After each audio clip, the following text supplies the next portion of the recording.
Ladies and gentlemen, welcome! It's time for another day of Dota. Actually continuing here, NA just wrapped up here in the ESL One Genting Qualifiers, but now we're straight into it with some more SEA action. It's time for Geek fam, who we've seen yesterday, struggling a little bit here, but they still managed to make it into a 2-0 victory, getting them here into the round of 8.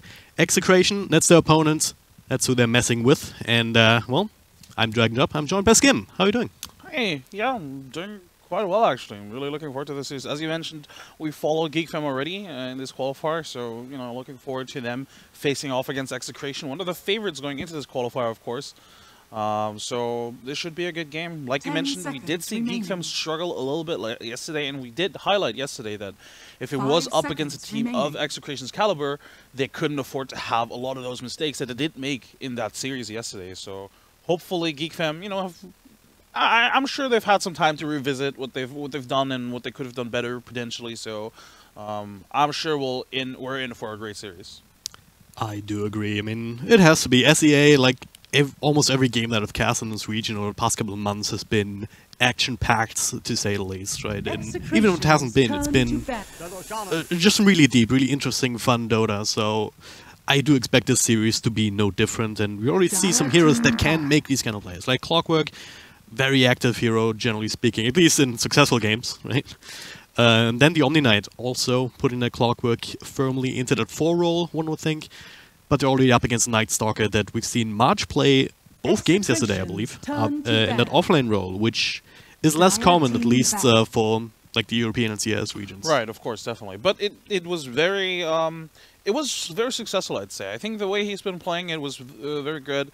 He's been playing very aggressive, more farm-oriented, and not much so, you know, the classic Night Stalker with the axe, but rather, you know, he built Solo Crest, Shadowblade. He tried to play really aggressive, tried to sort of control the map with just the threat of him being like, you don't see him on the map, so he could be anywhere, right? That was one of the strengths for sure. It should be noted that it looks like Execration are playing with a stand-in. It doesn't seem as if they're actually playing with Raging Potato. We haven't been able to confirm it, but if he really isn't playing with him, that would change a lot, really, in the dynamics. Because Raging Potato, among, you know, being probably one of the more veterans in the scene, he's just also a really strong individual player, and, you know, they tend to draft around him as well. I noticed that with the Puck ban, Puck has been pretty much one of their go-to picks for him, in the first phase especially, and it's been something that teams have banned against them. So them banning it definitely, you know, it shows that they're probably approaching this game very differently than what we've seen before. But at the same time, I'm not even sure if that's a bad thing, because what we've seen before from them was not good, right? They were playing at the RG Masters, the LAN event, and they just got dumpstered, really. They really didn't do well at that event. They really were shown the limits of their current roster, and I'm not sure if this is just a temporary thing with Raging Potato not playing, or if it's maybe like a, you know, like a tryout potentially for even future roster changes, but Execration definitely need to change up the tempo in order to sort of maintain relevant in the scene, in their own region. Yeah, absolutely. I mean, especially considering that it is that competitive. I mean, we have a bunch of other teams that are just vying for the slot at ESL One Genting. I mean, this is a local LAN essentially for the SAA region, so that's some added pressure, some added desire as well to make it all the way there. And well, it's going to be down to see. We're going to see how these teams actually deal with that kind of mentality. But well, Execration, they get themselves to Rubik, and I really liked it quite a lot here. I mean, plenty of good spells to steal, especially from the Shadow Shaman. Very easy to get the shackles, like if he's channeling that up. Just the nature of these channeling spells up against Rubik, but especially the wards, Ether Shock, even just have extra nukes, extra wave clear, plenty of utility. Now the Tusk coming in. That's not something that PlayHard played yesterday, so they're sticking to the guns for sure. The Rubik pick is also a potential deny pick in a way, because I mean we did highlight that Night Stalker is very likely going to be the offlane, and it's going to be the case again. And technically they could have paired the Rubik together with the Shadow Shaman, and Rubik is a good counter against the Clockwork in the early stages as well. You know, you lift him outside of the cogs, and then he doesn't really pose as much of a threat anymore. This way, I mean, it works both ways, obviously. And Clockwork with Rubik together is also really strong. You just lift somebody into the cogs against the cogs. There's a lot of ways to deal with combo, and as you highlighted, there's tons of spells that he really want to steal in this matchup. The Snowball as a defensive ability is really strong. Cards also to controlling ability. something to look forward to. Geek fam, they're taking the time, and this is I like this. I like this approach very much. You know, you have like a very open field right now. You know, you can pretty much, if you're Geek fam right now, you can pretty much pick anything you want. Really. And they commit to the Tinker, so a lot of map control, a lot of sort of like wave clearing, being able to deal with the illusions in a way, you know, without putting yourself at any risk. But Execration, they already do have the Clockwork, which is a really good counter against the Tinker. Being able to catch him out of position, just scout him out as well, which is really important. So I think if you're Execration, you're not really that worried about the Tinker. Yeah, you should have the tools to deal with that, right? I mean, throughout the entire game, even, like, you don't want to build a 4-stuff on Tinker at the best of times. You just don't have the slots to really accommodate that, so anytime you find them inside the trees with Tinker wards, you can just hookshot in set up for more or less an easy kill, especially if you have some sort of extra follow-up. Phantom Lancer can also clear through some of these trees, get closer very easily, so it's definitely another one of these picks that's not ideal in this game. It's not like the big old counter, yeah, we win now because we have a surprise last pick, but it's something that you might as well commit to right now if you don't have the last pick overall, right? So there's no extra information that you can gain from Execration in the draft going forward. And you'd rather pick it up now rather than risk it being banned out, I guess. There's still plenty of core positions for the safe lane, but maybe not so much in the mid-hero pool. Yeah, and the Tinker's it's a very hard pick to sort of straight up counter with the mid hero. I mean, obviously you can pick the likes of Storm Spirit and Ember Spirit, two mid heroes that really do well against them, but especially for the one-on-one lane scenario or just the laning stage in general, it's not that easy to just pick up a hero that completely destroys the Tinker in the lane, especially with the Tusk and the Shadow Shaman likely to roam. So in that sense, and since they had a ban left anyway, obviously they can ban the Storm, the likes of the Storm. So I agree with Geek Fam to just pick the Tinkerer this early, and then gives them a little bit more time to think about what they want to have as a carry. And carries, generally speaking, in the meta for a while now have been usually the sort of position that gets sacked, quote unquote, where you just have, you know, you last pick it, or it's like a second last pick, because you feel really, most teams generally feel really comfortable with a variety of carries, right? For anything you really want to do when it comes to pushing, team fighting, there's so many options that you can pick from, right? And pick a Terrorblade. Like, there's been so many carries banned already, and you can still pick a Terrorblade. That's great. Yep. So illusions against illusions here in this particular matchup. Terrorblade, one of the hardest late game carries in my opinion. If you get to that point, like, it's almost more than the Phantom Lancer. Sure, PL has more illusions, but Terrorblade's illusions hit much harder just in their own right, even without any sort of having to rely on mana burn from a Diffuse Blade or anything. So I can never really see this lineup working out, just depending on what kind of mid-hero Execration pick up now. If they, I mean, still heroes like Queen of Pain in the pool to just provide that extra bit of burst damage, maybe try and cut through or ignore the armor essentially from the Terrorblade, and blow him up early, slow him down as well as the Tinker. That's really what Execration is going to have to try and do early on. Get the Clockwork off to a good start, and then maybe look for some sort of mid-game timing where you take teamfight after teamfight and bully down towers. The other issue that they have with that is that they're also kind of lacking in the push department right now. So if they want to go for that kind of style with, as I said, the Queen of Pain or this kind of hero, then they'd have to really time these well with these catapult waves to really make sure that they can take objectives after taking team fights and not just while around a little bit and give Geek Fam more time to just farm up on these cores. In a really bad position draft-wise right now, because in their heads there's a variety of things that they need to consider. They don't have anything to deal with illusions aside from, you know, I guess spammable spells that they do have, right? Like the Rubik, the Nuke, the Clockwork. It's not good ways of dealing with illusions by any means, right? They need something to do with the Tinker, both in lane but also in the mid game when he does have those blinks, right? Well, like, they need something to be able to kill him in addition to the Clockwork. You can't just solely rely on the Clockwork to kill him, right? It's a support Clockwork after all. And like you said, then they need to account for tower push. I do think Queen of Pain was probably the best pick here because they just needed more carry potential. They needed something against the Terrorblade, definitely, like any sort of burst damage or reliable damage. But I don't think it's a great pick because they're very vulnerable. Queen of Pain gets countered by at least 3 heroes. Right? Yep. We have the hacks from the Shadow Shaman.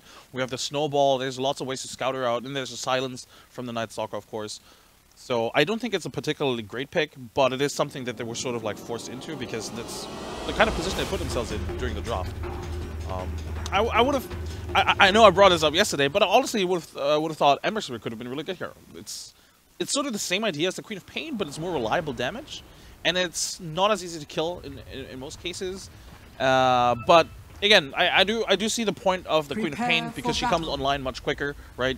If you have a good laning stage, you could have the potential to snowball into a really strong mid game where you could dominate potentially the Tinker or the Terrorblade. And I think this is really the key to success here in this game. You need to pick one of those two heroes and you need to completely dominate them in the early and the mid game. Just buy yourself time, really. Yep. Just noticed that I forgot to take off the desert terrain, but hopefully in this day and age, in this time of year, makes you feel a little bit warmer at the very least. I'm feeling a lot warmer already. Just looking at those trees. It's amazing. This makes you think of like better times. Like my parents go to Egypt for like 2 or 3 weeks, maybe at least once, maybe twice a year, and well, that kind of makes me want to go there with them as well. But yeah, game number 1 of this best of 3 series. The loser's out, as is the nature of single elimination tournaments. The winner will move on to the semi-finals. Looks like we're gonna have the standard rune exchange here. Gabby on the Queen of Pain. It's gonna have not the easiest time this game, but there's a lot resting on the shoulders for sure. So yeah, we already see the effects of not having Raging Potato on this team, right? It forces Gabby to play the mid position. Apparently they're standing. Again, I'm not even sure who they're standing as. I tried to figure it out. It wasn't really that easy, but they're standing playing support position. So YAJ, or I'm not even sure how you pronounce the name. He's forced to play the carry, even though he was playing really strong with support actually at the RG Masters. So a lot of change-ups here in this game, and I wouldn't be surprised if this causes a few hiccups, right? Well, for now they're gonna lift up the Night Stalker, but don't really have the power to deal with him. But with the shots, it's blocking in the Phantom Lancer, but it's also kind of preventing the creeps and following them as they were trying to do. It's a bit awkward here. They still make it happen to secure this easy experience for both of these heroes, one would imagine. And Phantom Lancer missed a creep though. They didn't even get the experience for one creep, so this is pretty big actually. Oh man. Oh god, what? Speaking of pretty big. Alright, I should have figured that was gonna be a thing with the Shadow Shaman Shackles, just holding them in place. And a Terrorblade with a Metamorphosis. Omni Knight, usually very strong offlaner, but you really need the levels to really get going, and well, Repel doesn't really help you if you're the one being shackled already. Terrorblade is probably one of the better matchups against the Omni Knight as well. With Metamorphosis, he can threaten him so much. Omni Knight doesn't really do well with sustained physical damage, and Metamorphosis is just way too strong. And like you said, you know, it does get better with levels because he can sustain through it, but at the beginning it's really difficult. The flip side is, like, if he's left to his own devices, the Shadow Shaman isn't hanging around, then you can perhaps start seeing the impact of the Purification just being super annoying. As that scales into more and more damage. And Terrorblade, for the longest time, he is a melee hero, right? Unless he has a Metamorphosis up, so he's gonna have to stand next to Reapers, might be taking a bit of harassment there. But, again, I don't really see a big reason why Shadow Shaman should be leaving this lane. So, what they need to do is this right here, commit Clockwork to try and deal with him, but you can't necessarily trade, especially without the Battery Assault. Ollie is shackling him up for some free extra damage. That also takes the Clockwork away from the Tinker mid. Wasn't too sure about that shackle. That's actually 140 mana that commit to this. It actually hurts him quite a lot because Shadow Shaman doesn't have the greatest mana pool in the beginning. Yep. But like you said, yeah, they don't need to rotate the Shadow Shaman at all. And if anything, either they commit the Clockwork to this lane here, or they force some sort of reaction. Like by just creating space in the mid or the bottom lane, they force the Shadow Shaman potentially out of the lane. Those are pretty much the only two ways to deal with this. Choose to have a Clockwork up here, which I don't entirely agree with. I don't really think they have a lot of kill potential until they hit level 3 on both heroes. And well, there's level 2 on Clockwork now, but, well, shackled up inside his own cogs, a couple of right clicks coming in from Terrorblade. If he had Metamorphosis there, that was 20 seconds later, and would have been a dead Clockwork for sure. As it stands, they don't really gain anything from this movement. Mana's missing now on Shadow Shaman, I guess, so he won't be able to do that again, but I mean, Terrorblade is still farming very well. On the flip side, though, at the very least, Phantom Lancer is also doing it, but look at this big creep wave coming in. 3 range creeps for March and Play Hard here. Mid lane, Tinker's absolutely getting destroyed, really. He threw all of his region. Even had a self shipped out that he already went through. And if you just look at the last sets, right, Gabby is absolutely dominating this matchup. Yeah. It's kind of hard. I mean, Queen of Pain, one of the stronger mids in general outside of certain matchups. But Tinker, like, normally you're supposed to be able to outplay it a little bit with good usage of the laser. But yeah, at the very least he used it to secure that range creep. But it also means that you cannot really throw it up against the Queen of Pain. It's also been nerfed recently. I mean, we've had 7.07D drop in the middle of the night, I believe. So that's up to a much higher cooldown on level 1, I believe. That was one of the changes. Maybe that has also something to do with that, actually. Definitely, definitely. I do think that... Oh, bottom lane. Looks like Tusk is being hunted down. It is nighttime. The Rubik's being hunted down at the same time, so March is gonna get this kill eventually here. Maybe not Stealth coming out from him, so we're able to tank through the tower now, flying across for the extra 2 right clicks. And on the other side, Tusk is absolutely fine. Really well timed from the Night Stalker. Realizing, well, the Phantom Lance is chasing a Tusk. He can dive that tier 1 unpunished. If the Phantom Lance had been there, they turn that around. It's an easy kill for them. But because the Phantom Lance wasn't there, all mid lane. They catches him, blink in from Gabby immediately. Juan, he's just not long for the world. Gonna do a lot of damage in return to Lubick, and he'll actually get the counter kill. Between the right clicks and the marginal machines, an early point into it. Forgoing the rockets altogether, I mean, or the heat-seeking missiles, I should say. I mean, not all that useful against the Queen of Pain. You can always just blink dodge him if you need to. Same time up top, Shackle's coming through. Zlumic immediately cancels it. Make sure that Omni-Knight will be fine. Still a bunch of big Terror Blades whacking away at the tower before the catapult wave even arrives. So perhaps slightly missed time, but at the same time, also doing a good job zoning away this Omni-Knight, making him think twice about going too hard. Does have enough salve though to repair that damage. This mid lane for the Tinker is not going well. Yeah, you get that one kill, but you might just die again here. There it is, Sonic Wave makes it very easy, and this time the March is not going to be enough to make a trade out of it. Thing is, I think they were way too confident. Oh wow, yeah. That's another kill in the bottom lane. I think the Dire were way too confident in this mid matchup and just left the Tinker by himself. I feel like they should have had somebody be here for the first 2 minutes to ensure the Tinker have a good start. Because if the Queen of Pain gets a good start, with the double null, there's no way Tinker can really contest his lane. Yep. And I mean, we're now in this scenario where, you know, Tinker is absolutely getting destroyed in this mid lane. And I mean, he doesn't even have any fallback right now. Like, there's no stack camps or anything because both supports have been really busy in the lane. So it's not like he can just, you know, fall back into the jungle and farm up. Oh, I have like a couple of stacks. I don't think the player necessarily needs to be here, but almost securing the kill. So well, actually finds him. They have the vision anyway. Night Stalker nukes him down. All right. So again, that was mostly the Night Stalker. A little bit of extra damage from the shots, but I don't think that Tusk needs to be down here at this point, especially not at this time of day. Trapped in. Yes, gets the Thunder after Lumic. Tanks a few tower shots too many after that. Don't always see Terror Blades pick up that spell at level 6, but in this case, definitely made sure that he can survive and even get a bit of extra money off of that. Which is a bit of an issue considering also his last hits. Meanwhile on bottom, trying to make something happen here to play hard, but Lift already used, not going to cancel the TP after the snowball to the creep wave. So he'll be just fine too. So it's only the Tinker really that's in a bit of trouble, and eventually, if he gets a couple of minutes, especially with the March already up to 3 points, he can catch up. It's just going to take him a while because, as you said, there's no stacks right now to facilitate that. He definitely can. I think if you're the Dire or if you Geek Fem, I think you're fine with this right now in a way. Obviously it sucks, and I do think they could have prevented it, but I still think you're sort of fine with it because the Terror Blade has had a really fantastic time, right? He's at the top of the net worth chart, he's at the top of the CS chart, like he's doing really well, and there's not a lot of good ways of shutting the Terror Blade down right now.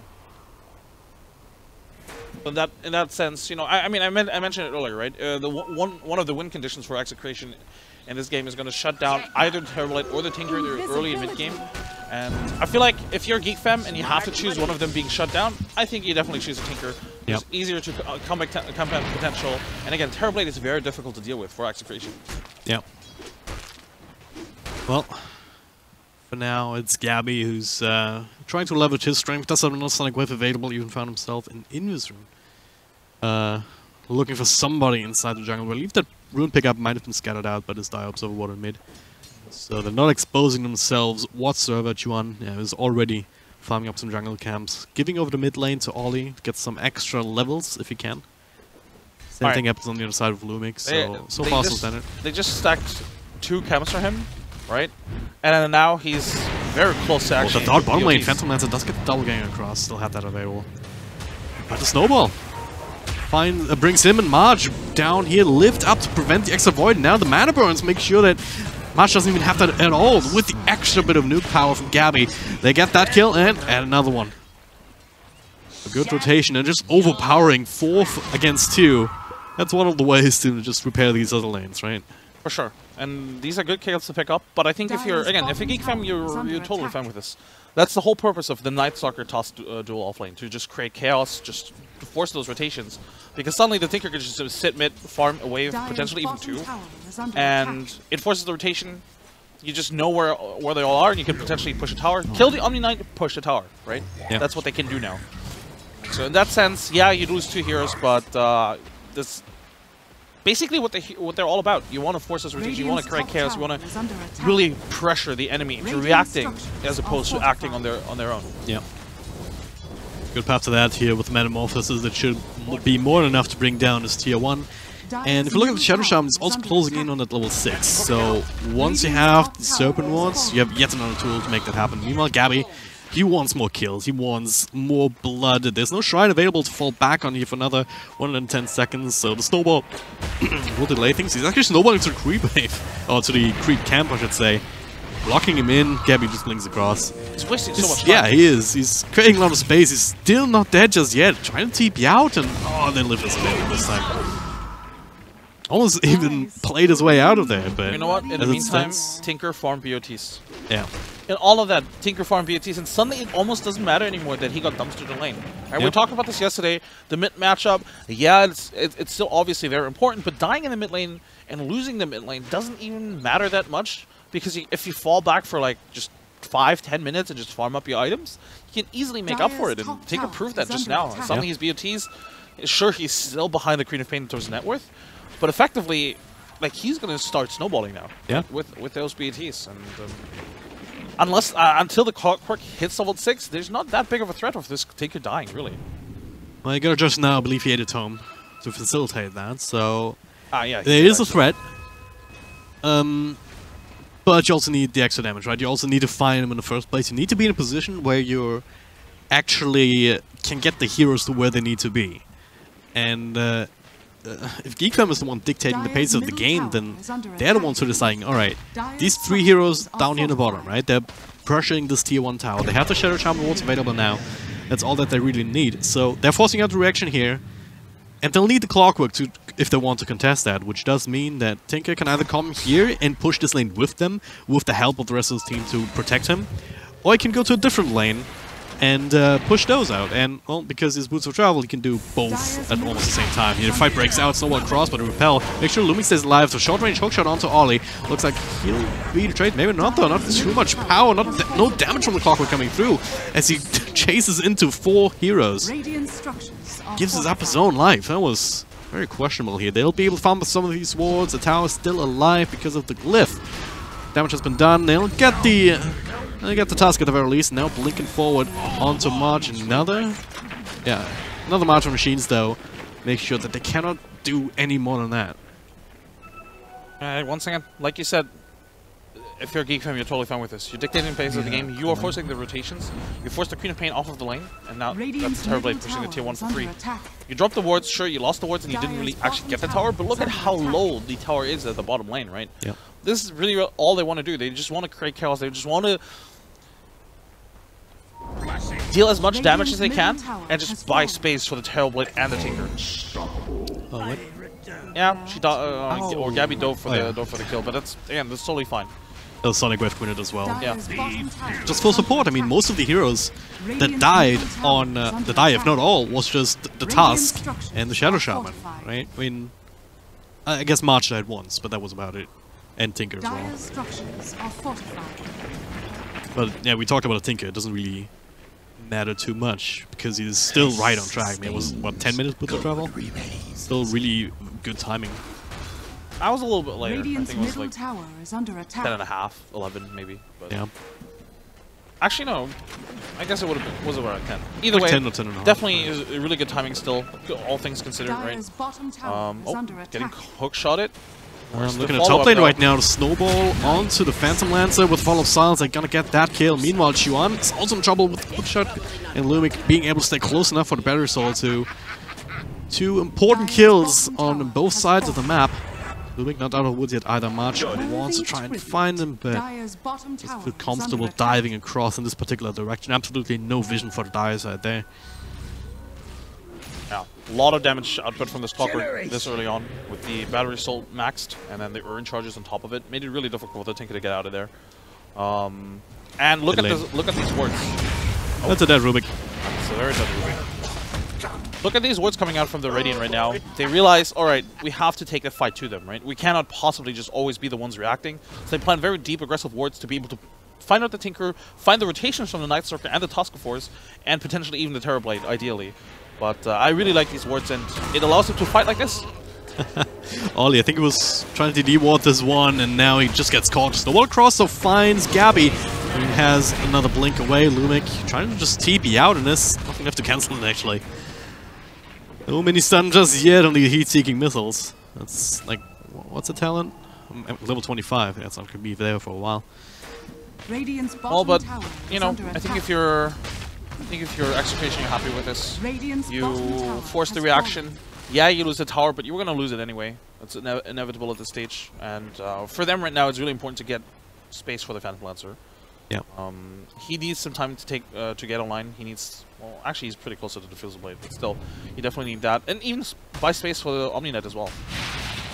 Omninet is going to be a really important pick here in this game because, or really important here in this game Dyer's because top tower is under attack. depending on what items he goes for, you know, it's gonna change the outcome of every team fight. You know, he has a lot of responsibilities actually because he is their third core, and they really need him to either be like a really heavy utility core, or even build into sort of carry-esque items with a potential radiance. Radiant structures. Yeah, so far he hasn't really done anything, has he? I mean, he has one assist on his belt. Bruno had a couple of repels to prevent deaths, but outside of that, he hasn't really had that much of an impact, and it's nothing he can do against these type of pushes, right? Martial Machines, sure he can repel one, but one is not enough to just go into this kind of thing. With the Terrorblade also sitting in front, so you just have to give up this map control before you're ready to actually take fights.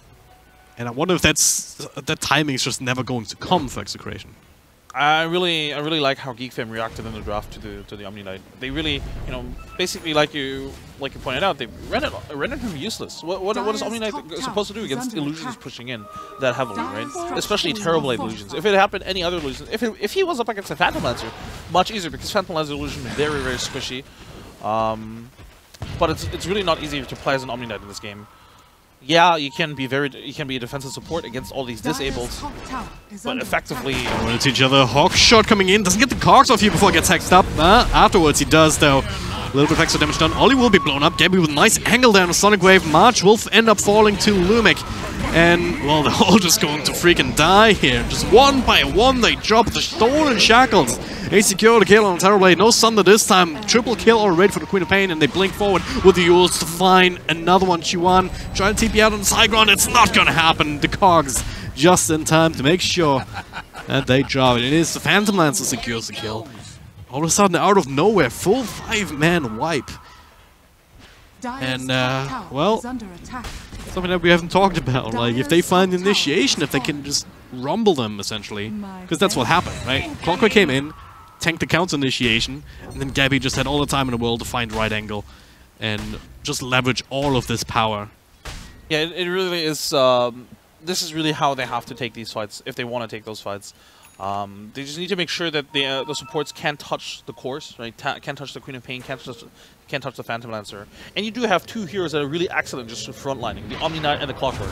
They're really tanky heroes, difficult to bring down, and even if one of them gets slow, the other, they can help each other out, right? With defensive cogs, with the repel, with the purification.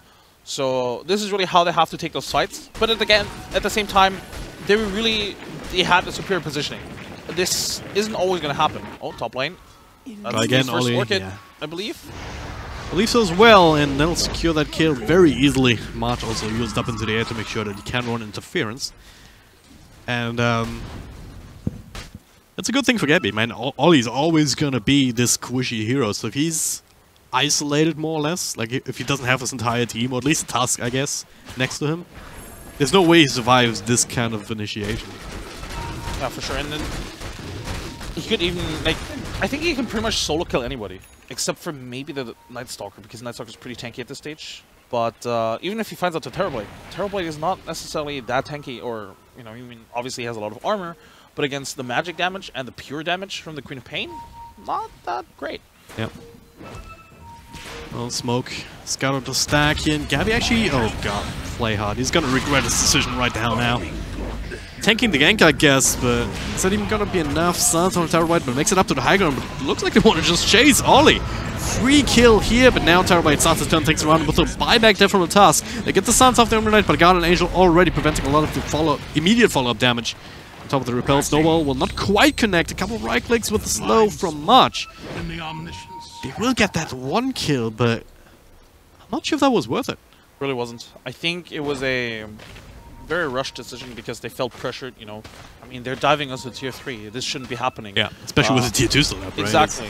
That was a power play, and this one is as well. Hookshot finds a Tinker here, so starting to push out bottom. Lumic, with the help of the Phantom Lancer, will even get the kill before he dies himself.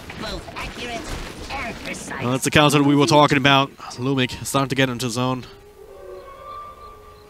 It'll be even better once he finishes up a Blade Mail if he wants to go for that. Because right now, Execration is gaining so much momentum, and it's obvious. Oh, that's silence on March. Yeah, he's a lot tankier here. So Sonic Wave is committed before the Orchid Gun comes through. Now turn around, silence, forcing out the Yules. Now let's blink out. The Snowball will get a beat on him.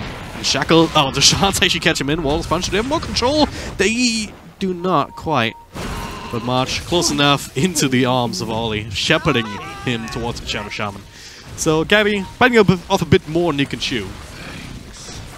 Looks like that. It looks like Execration considered fighting here, but they're gonna pull back.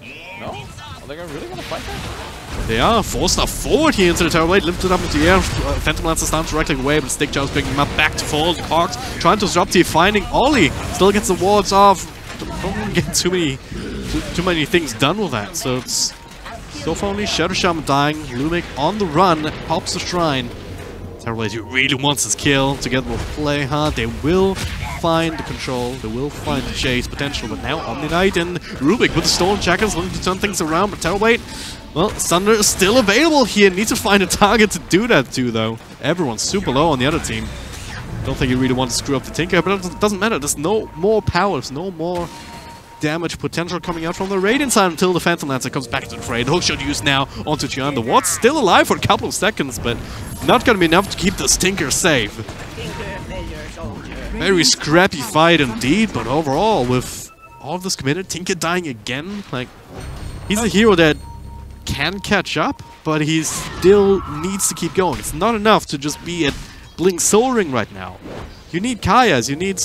he even has the Force Staff queued up because he's so fed up with the Clockwork ruining his day. For sure, he definitely needs the Force Staff. Nobody else is going to buy it for him. And I mean, he's always going to be by himself anyway when he gets caught out. But generally, this reminds me very much of our series yesterday with Geek as well. A lot of back and forth, a lot of mistakes, and overextensions from both teams. Can they get this Roshan? Yeah. Much on the outside, Roshan is going to fall. They're looking to try and take a fight, and now with the Guardian Angel, though. Terrorblade can't stick around here, and, well, that is a dead Night Stalker, just giving his life for the cause, but might not be over. Another hook shot, finds a Shadow Shaman, that's a freebie. Throws down whatever he can, but they're keeping tabs on this Terrorblade as well. Now the Reflection can throw out some more illusions here. Santo turns around without the Guardian Angel. He's actually doing a ridiculous amount of damage together with Juan throwing out all the spells from background since he's perfect fight. He still ends up dropping, but at what cost? Gabby, last man standing here for the Radiant team. And, well, Juan is there to make sure that he can't even think about turning around on a task. The mobility means from the blink that he will survive, but Bottom tower is under attack. such a back and forth. I mean, what point was I literally making just before the Roshan, right? It was just like yesterday. A lot of overextension just like yesterday. Both teams really, like the contesting the Roshan in the first place was very stupid from Geek Fam because they didn't have the Tinker. Without the Tinker and without Vision, there's no point in contesting Roshan, especially since they didn't really know, how far along was Roshan at that stage. They went in, they lost a couple of the heroes, and at that point, I already was like, wow, Geek Fam, please. But then Execration overextended, diving into tier 2 tower with the Tinker as well. Sitting there solo health, Night Stalker up on the high ground. Starts with the silence, used right now. Double TP, triple TP, the shots into the hacks. They really want the skill. And with the repel actually from the normal Knight TPing in first, they will not even get it. The Ollie will fall. Oh man. Oh. I like the idea, but counterplay was just too strong. And now March is also very dead. Hookshot not even necessary. Once again, though, I mean, yeah, it definitely sucked, and if it had worked out, it would have been great. But honestly, this actually created a lot of space for the rest of the team because it forced pretty much what 4 TPs, right? Forced Gabby back, as well. And right now, I think if you're Geek Fam, you kind of need to slow down the game a little bit for your course. Terrorblade and Tinker have been way too involved in these team fights. And yeah, it was great for Tinker to get like a couple of kills, but they need to farm up. I mean, we've highlighted how many items they actually still need, especially the Tinker, right? Yeah. And they really just need to farm up, and Geek Fam need to try and do stuff without these 2 cores. They really need this Night Stalker, Tusk, and Shadow Shaman to pull through. So I really like the idea. Yeah, it didn't work out, but they need to keep doing that. Okay. Well. Early Stinker does have the 4 stuff now, so it makes it a little bit more tricky for the Clockwork to catch him out. Hurricane Pike is also up and running on Terrorblade on top of the Manta style. Has his Guardi queued up next, so that's a big, another big power spike where it gets that much more tanky. Has that much more chase potential. We've already seen the kind of damage that a Terrorblade can put out, even now, just with the Metamorphosis. There's no really big damage items. So, if he stays alive in these team fights because of the Skadi, then they're not even gonna lose too much. Down bottom, it is daytime. There's an ultimate available for the Night Stalker, but looks like neither team really wants to commit to anything right here. I think both teams right now looks as if they're like very content with the way the game has sort of like slowed down for both sides. I mean, the point I was trying to make, or the point I was making about Terrorblade and Tinker about needing time and items, technically also applies to the Radiant, right? Yeah. Phantom Lancer hasn't really farmed a lot. I mean, he literally is only just a Yasha and a Defeated Blade right now. He definitely wants a couple more items, because going forward he needs to carry more. And that engagement where they died at the tier 2 tower to the Tinker, if he has like 1 item more, I think that fight actually turns out a little bit differently. And again, both teams, they really just need more time. The question is, though, how much more time are they going to give each other? I think that's the big question here, because you really don't... I think both sides really don't want to give the opponent too much time, right? You don't want to give Geek Fam too much time to suddenly have like a blink on the Shadow Shaman. That's actually a huge deal. Having like the range of initiation, having additional burst damage available. Like, you just want to make sure that you get your items and then immediately force the issue. Like, get the Manta style on the Phantom Lancer, get whatever you want on the Creative Pain, and just force something. And as I say that, they're smoking up, looking for a kill here in the enemy jungle. Might find something here, would be a big one. Hookshot will connect on a Terrorblade. They just need to keep the control up. The Sunder is still available and uses it on your main, forcing him away. They have to abort right now, but Ollie finds the hacks onto the Rubicon front lines. So it's one that you can give up very easily, and they'll have to at this point with this kind of botch initiation. Oh, Ollie! Finding March. Oh, he just gets annihilated though by the Phantom Lancer, but now Manta's off the sun, so it's not going to be enough. No doppelganger available, so he will fall on top. Now they get the control up from Gabby. You'll Scepter, they need more. Without Ollie, they don't quite have it, but they don't even need it. The power is enough. Plenty of damage to even kill him before the blink animation can come out. This started off so well, but it didn't have what it takes to just make sure the Terrorblade doesn't get that Thunder off. Yeah, I like the idea of smoking into the enemy jungle, but I really think they... Well, I think they were hoping actually for a different target, because every other hero probably dies to that combo with those 3 heroes. For the Terrorblight, they 100% need the Queen of Pain. But they were trying to sell the fact that they weren't actually going to do this because they had the Queen of Pain pushing on mid. And I think if you're Geek fam, you don't really anticipate that smoke gank because, again, the Queen of Pain usually should be part of the smoke ganks. Yeah. So it was a cute idea, but unfortunately they ran into the one hero they probably can't kill with that combo. As a result, they're just gonna bail down the mid lane. Another Sun doesn't really do too much at this point, so all it does is put it on cooldown, but they're still controlling up the Omni Knight. This is the linchpin here for this particular defense, but nice little hookshot there, creating some chaos. The shackles will keep looming away, and Chuan starting to just spam some spells. Out of mana right now, so it doesn't have too much more to work with, but it is enough to finally bring down the Omni Knight. Maybe got an Angel for now, keeping him safe, but it's not gonna last for long. They need to get some sort of counterplay here. But it's only the tusk that they find, the snowball just delaying them even further. So you lose the Omni Knight, you put a Guardian Angel on cooldown, you still do damage to the tier 3 tower, and you don't really lose any of your important heroes. Yeah, it's a win in my book. For sure, for sure. And you know, they can just fall back, farm, push out the waves, and for Execration, there's not an easy objective to take right now. That's, I think, the big issue that they have. You either want to smoke gang and kill somebody, or, well, yeah, we definitely want to kill somebody and then take an objective, ideally. But what we highlighted in the draft is they don't really have heroes to just take towers, right? Yeah. If they had like if they had the Shadow Shaman, they could just try and push out the wave, drop the wards, run away. Yeah. Like that's something that's like, those are the kind of cute plays that you could do if you had those heroes, but they don't. So that's like additional map control or even money that they don't have access to right now, right? They're like 2 tier 2 towers that they can touch. Yep. Even if they push in the wave, they can't really touch them unless they commit with all 5 heroes for it. This is where by B2 hammers, right?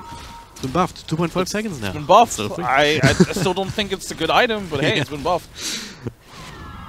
I don't know. Kind of hard to justify it if you're already kind of behind or just struggling to stay even. I mean, the gold graph hasn't really been too crazy in either direction really throughout this entire game. Still very close to the 0 mark right now. Experience similar story actually. But in terms of momentum, it really favors Geek Fam right now. It really does. And I honestly think this comes back to that one gank top where they tried to kill the Queen of Pain. It just really slowed down the game because it forced the Queen of Pain back. It bought them a little time on the cores, and then it allowed them to sort of reset the game in a way. And this is really what they need. And now they have, you know, the item superiority. Yeah. Line is being drawn, you know, wants to try and catch somebody pushing out this middle lane, but it is the Queen of Pain who's already made her way out. But the secondary objective could have been this Roshan if it was up already, but fairly long respawn time here. Still another minute left on that. The smoke gank. At this point it's fairly obvious, alright, they've been missing for so long after showing bottom. Of course they're smoking right now, so Execration will not be caught out of guard. At the same time, well, at the very least, they're not really farming as much doing that. Instead, they even counter-smoke. Smoking themselves, trying to pick off the terror lane. It's actually really good timing to smoke after you know there was a smoke or attempted smoke gank. Because as soon as the smoke gank failed, the usual reaction is for the team to sort of disperse. Yeah. Just run away, just cut your losses, try to farm up and make up for lost time. So this is really good timing, but the question is, who do they find? Though, yeah. They're not splitting up too much and hanging around together. Because they know exactly that that's what's likely going to happen. So again, last time they fought in this area it turned out not so good for Execration. Now they can make the orderly retreat. Yeah. Can't really fight here. You don't have any vision. Was it the Phantom Lance that even blinked in to initiate and just get the vision? Yeah. You can't really fight here. The idea was nice, but it only would have worked if they actually hadn't been, you know, as you said, if they hadn't been together. But good awareness from Geek Fam. I think both teams are really aware of one another's movements, and part of that is because of the aggressive wards that they have. When Geek Fam smoked out, there was actually one aggressive ward in the enemy jungle that from Execration, and they knew that, well, if they're not here, they're not pushing out the waves, they're likely smoking. Same thing with Geek Fam. They have 2 very aggressive wards in front of the base. I wouldn't even be surprised if they even saw one hero being smoked up. It's Roshan now, though. Will be contested here. They know that this is happening. It will fall before they can even get into the pit here with expert of control. Now, will want to take a fight. Gabby blinking into a punch. A lot of damage being done to Ollie as he's also silenced. Cannot really get any spells off in this particular fight. So 5 against 4, but there it is. That's a big one. Phantom does get the cheese off just in time, though. Continue to fight, play hard. Will end up dropping here eventually, especially with Gabby also blinking on top of him. Everyone dropped kind of low. Terrorblade still working away. The Guardian Angel will prevent his damage output for the time being, and might even be enough to keep Omni Knight safe, but same common sense. Gabby here is just utilizing the Aegis immediately, but Terrorblade is so freaking strong. Strong enough? Question mark. The answer is maybe. Might end up falling as Gabby comes in with the second life. Thunder's not available. But surely he dies here, right? Yeah, there it is. Extra bit of damage coming through, but that was so freaking close again. Gabby barely surviving after a fight like that, where they just try and go on a Terrorblade, throw everything at him, but he just throws that and more back to do. I don't know. It's a crazy carry. It honestly was the perfect fight for Execration, right? They pretty much isolate the Terrorblade, and they focus down the supports first. They hunt down the Shadow Shaman, they hunt down the Tusk and the Night Stalker, force the Tinker back to TP back. Like, forcing a Tinker to TP back that early was really crucial for them as well. But the Terrorblade was just a raid boss at that stage. Yep. And then, of course, with the Tinker coming back as well, we're able to sort of like fight through that. And honestly, if you Geek them, that was a pretty good fight for them. Yeah, you lose the Terrorblade, but you get rid of the Aegis and Cheese, and you kill the Phantom Lancer. Yeah. And it didn't really change the dynamic of the game and the dynamic of the lanes, because John, he did survive on a Tinker. And as long as Tinker is alive, you're always going to have the advantage of the lanes being shoved to the other side of the map. So even, like, as long as he's alive, even if Terrorblade doesn't absolutely murder everybody, it's going to be very hard for Execration to actually just push across the river to even get a chance of right-clicking down towers. So, in that sense, the game is where it was before. Right? Without the Aegis, without the cheese, without anything really that can really help Execration make headway. Yeah, really good point. If anything, I guess Execration now know that they can't really take that fight head-on against the Terrorblade.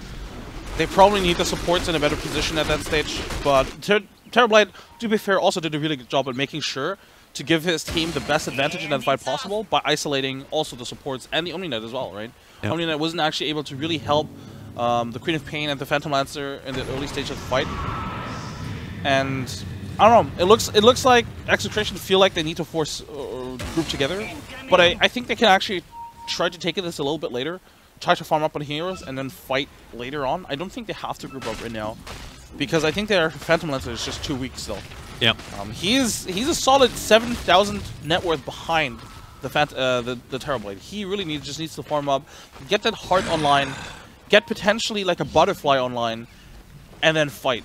I think right now you just need to rely on Gabby to push out the waves, to play aggressively, potentially play aggressively with the supports, smoke up together without the Phantom Lancer. What we saw earlier from the Night Stalker and the Shadow Shaman, I think this should be Gabby and one of the supports right now. Yeah. Like, as it is the case most often in these kind of games, I think the key is really the Tinker, right? Gabby plus Lumic. That's kind of the plan that they drafted for, right? I mean, they already had the Clockwork, then they drafted the Queen of Pain into the Tinker to have this kind of combo to be able to bring him down. And at this stage, they need both of them, right? Tinker can just turn around with Cypher Vice, force stuff out of the cog, so Lumic alone will not cut it anymore. But if you bring him down, you buy yourself time to do what you just said, to farm up on the Phantom Lancer, to just shove the lanes out a little bit, open up the jungle, just re-establish some semblance of map control, but they haven't really been able to do that in a long, long time. Now, Gabby, okay, GG's BKBs, blinks up to the high ground. He's level 25, so that's fear from the Screen of Pain also having an impact. Phantom Lancer trying to find something. Ollie, he's invisible with the Glimmer Cape for the time being. Terrorblade in the middle of that, the big old monster that you can't really go across, trying to keep Gabby away. Meanwhile, the rest of his team, Phantom Lancer was isolated. He went too deep and just straight up dies with the Tinker, with March, and with the Shadow Shaman behind the Terrorblade there in that particular area. I have no idea how Ollie was able to get that hex off on the Phantom Lancer. That just shouldn't have happened. They're gonna force the buyback here, which is huge because the Phantom Lancer was not even close to the heart, but now he's aggressive 4-stuff here on Night Stalker. That's a nice little play. The tier 4 towers coming into it, but Night Stalker, well, not surviving that, but he's still buying a little bit more time. The March spam continues. The hacks on the Omni Knight preventing him throwing out any more spells, and well, that's another one. Gabby going in without the BKB like that. It was just suicidal. Now, well, that's one buy before that. They really want to hold on to it on the Phantom Lancer. But, well, might backfire for now. It is a little damage being done to the Ro8. Still has the Sunder to work with here onto Gabby. It doesn't link it. Someone needs to break it, though, if they want to make use of that. And now the Fear, the Silence starting to stack up. Guardian Angel giving them some extra help, but it's not really working against the Tinker. Omni-Knight will sit down falling, but John doesn't even care. He wants a Queen of Pain, making sure that Gabby has no say in this fight. And yeah, it's a thing you can do. Just summon your teammate that's going to go back to base anyway. And this push, there's no dent really been made into it. The only thing was the buyback on a Night Stalker to rejoin the party, but they still get the racks. They're not wasting any more time in mid. They're going to go bottom, and I don't know if they can fight this here without the Omni-Knight. They're going to try. They're going to have to try at this point here, but... Well, Gabby does not have the Sonic Wave. A couple of right clicks and BKB more or less wasted is once again Geek fam able to make it out of there, wait it out. It is what you said, Phantom Lancer not strong enough to really fight into this. And all this magic damage from the Queen of Pain has fallen off as well. Dire's bottom tower is under attack. Ruby coming back, they will finally call it quits, but damn, that was just a huge series of events for Geek fam. It really was. I'm not sure why they chose to not commit for that buyback, or why they didn't choose to buyback on the Phantom Lancer. I mean, I understand it because, again, I did highlight that he doesn't have any money, right? Yeah. But I feel like if he buys back there, potentially they save the racks, or at least in that chase where they chase them outside of the base, maybe they get a couple more kills.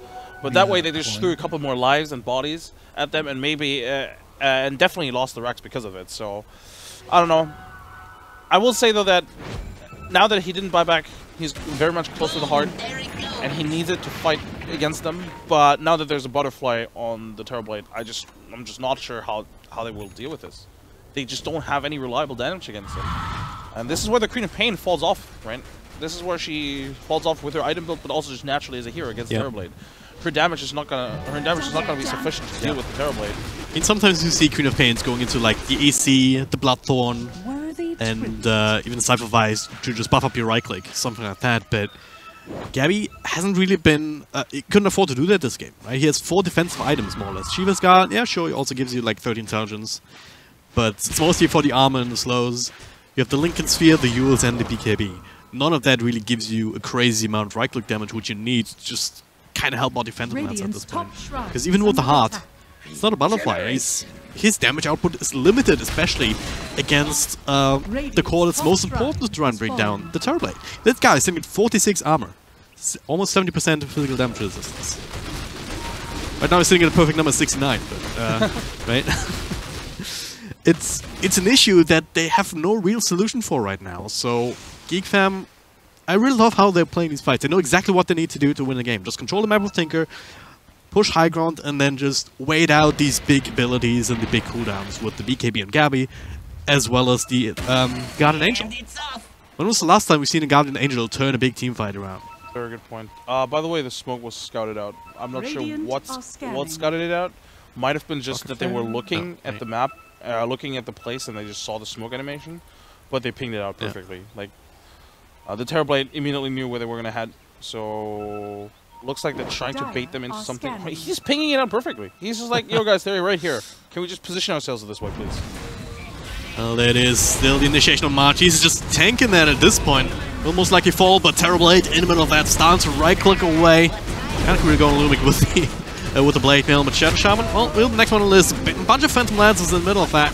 2 heroes down for nothing just yet. They're still fighting around the Shrine. The Fear, though, that's the extra bit of lockdown that they can really make good use of against the Terrorblade. Mantis still available to get rid of the silence. Lumic, well, no one's really disturbing all that low right now. And, well, Terrorblade, isolated from Russell's team. Doesn't the Sun doesn't get it off, though. Turning around to try, but doesn't get the opportunity.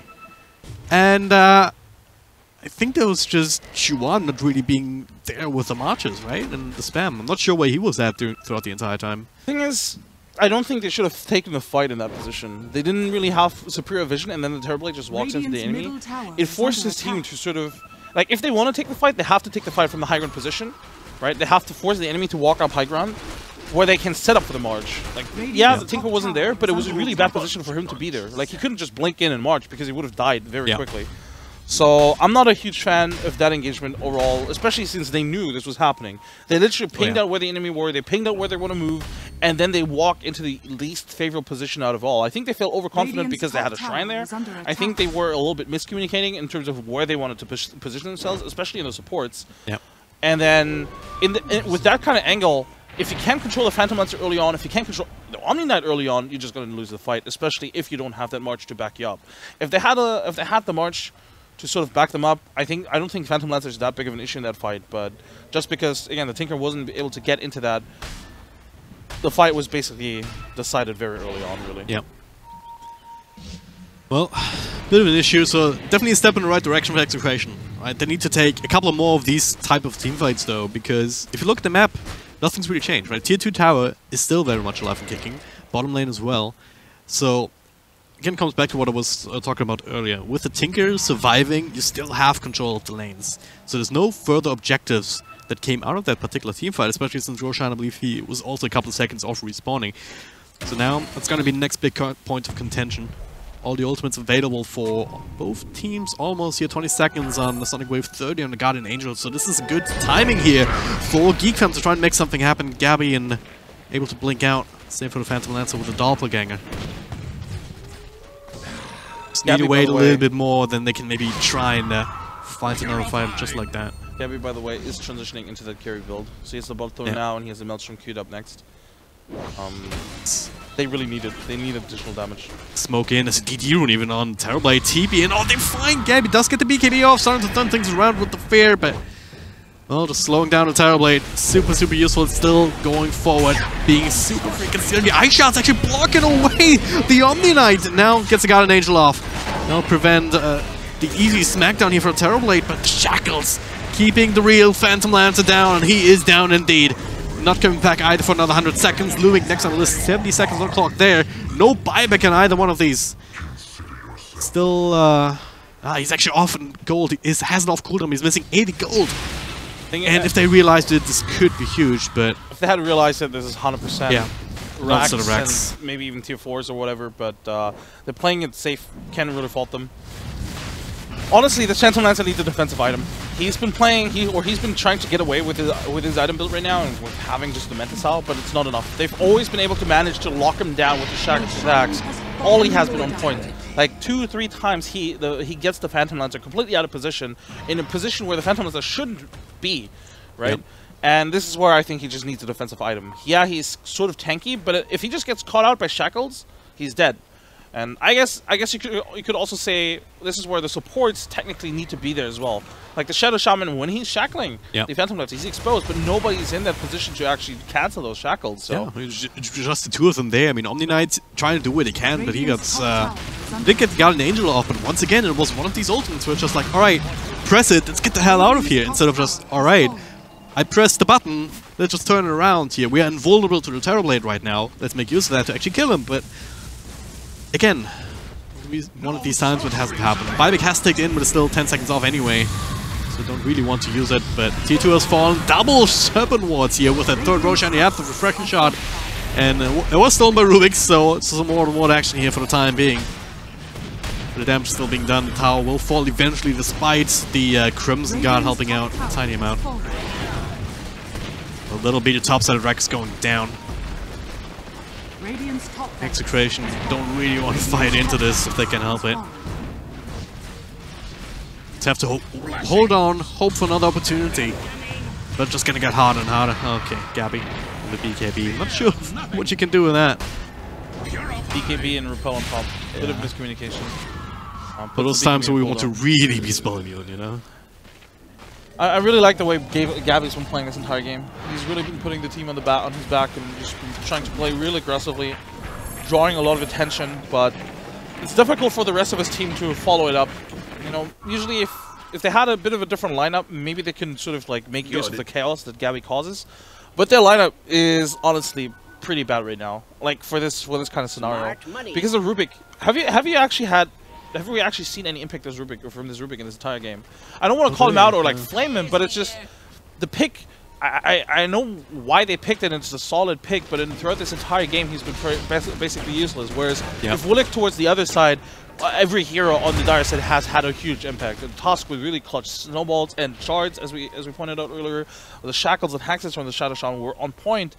But the Rubik just hasn't really been able to get into this game. Doesn't even have any item seducer, right? He doesn't have a mobility item as well. And that's a huge factor. The fact that one of the supports is dead weight.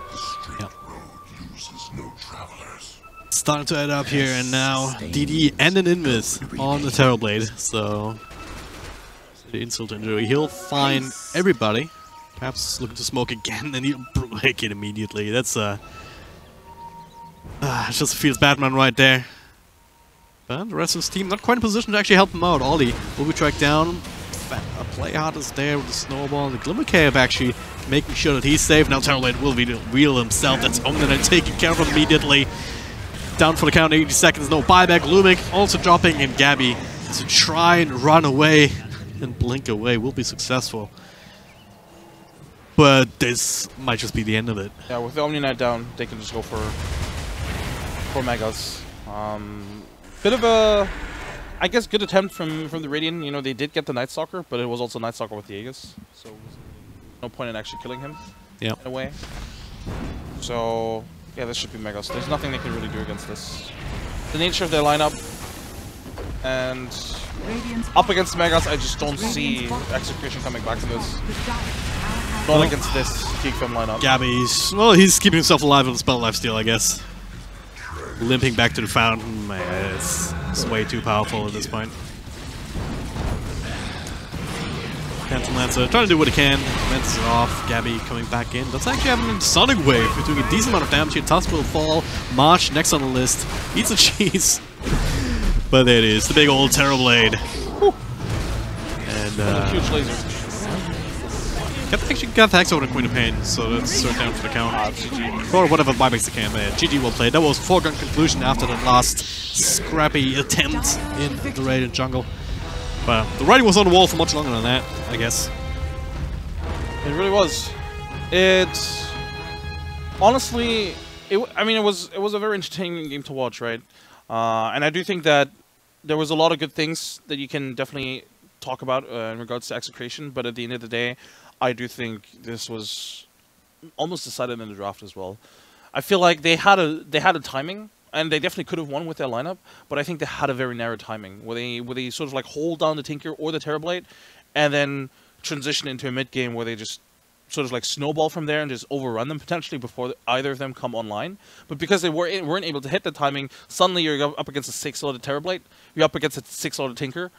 What are you going to do against that with your lineup? And again, once again, with the Rubik, who, quite frankly, didn't do anything in this game. Well, and with that, gonna say goodbye to the first game of the series, because there's another one. That's one thing that we have to point out. Execration, they have another chance to turn things around, and they're gonna have to if they want to stay in the tournament. Again, single elimination, no mercy for anybody here. Geek Fam, I really liked how it looked today here compared to yesterday. There wasn't too much of this crazy, like, oh yeah, we overextend, and I guess now we're in a much worse position than we needed to be, really. So, if they can continue that in game number 2, even with a more even draft, I still think that they can even pull that out into 2-0. But I wouldn't count Execration out, even with Raging Potato not being with them. I think if you're Execration, you need to approach the draft a little bit differently, and I think you need to ban out the Night Stalker. I think the Night Stalker in today and yesterday has proven to be too valuable of a pickup for Geek Fam, because they're able to play around so well around him, both in the laning stage and in the mid game.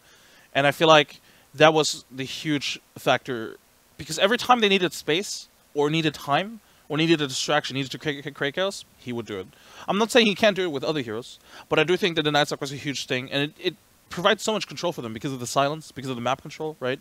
And it forced Gabby into picking up all these defensive items because of the Night Stalker, obviously because of the Shadow Shaman as well, but especially because of the Night Stalker and his movements around the map. So I think if you're going forward, I do think the Execration should look towards banning that hero.